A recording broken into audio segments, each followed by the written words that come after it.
नमस्कार, लोकसंदेश न्यूज चॅनलमध्ये आपलं स्वागत आहे. पाहूयात आजची विशेष बातमी. खिदमत हुजाईज कमिटी सांगलीच्या वतीने प्रथमच महिला हज ट्रेनिंग कॅम्प संपन्न. महाराष्ट्र राज्य हज समिती मुंबई यांच्याद्वारे सूचनेप्रमाणे फक्त महिलांसाठी हज ट्रेनिंग कॅम्प महिलाद्वारे घेण्यात यावा आणि महिलांतून मार्गदर्शन आणि त्यांच्या येणाऱ्या अडचणी आणि शंका दूर व्हाव्यात ही अपेक्षा व्यक्त करण्यात आली होती.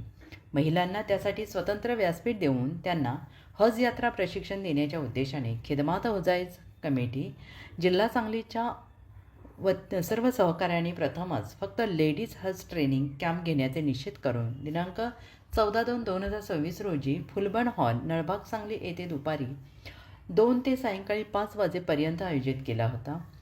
सदर हज ट्रेनिंग कॅम्पची जबाबदारी सांगली जिल्ह्याच्या हज इन्स्पेक्टर समीना नालबंद मॅडम यांना सोपवण्यात आली. Projector sound system trainer Munir Khan Bandar, Imranbhai Momin, Zaid Attar यांना देण्यात आली.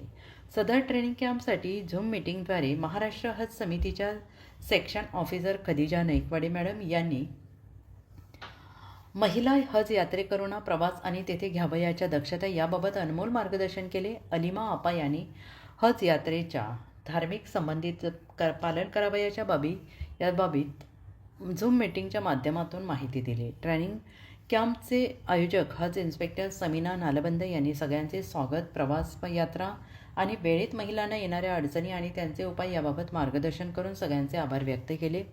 सर्व महिला हज यात्रेकरूंना शुद्ध पाणी, चहा, बिस्किट वाटप करून सगळ्यांसाठी सुखशांती, देशाचे ऐक्य, हज यात्रेकरूंसाठी हज कमिटी, महाराष्ट्र राज्य हज समिती सामाजिक जबाबदारीची जाणीव ठेवून आपापल्या शक्तीनुसार हज यात्रेकरूंची सेवा करणाऱ्या सर्व या सामाजिक सेवकांसाठी दुवा करून ट्रेनिंग कॅम्पची सांगता करण्यात आली.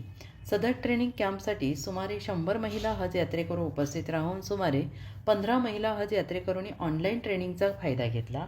प्रथमच अशा प्रकारे महिला हज ट्रेनिंग कॅम्प संपन्न झाल्याने महिला हज यात्रेकरूंकडून कौतुक करण्यात येत आहे. खिदमत हुजाज कमिटीचे अध्यक्ष हाजी मुनीरभाई अत्तार यांनी या ट्रेनिंग कॅम्पच्या यशस्वीतेसाठी सहकार्य केलेल्या सगळ्यांचे आभार मानले.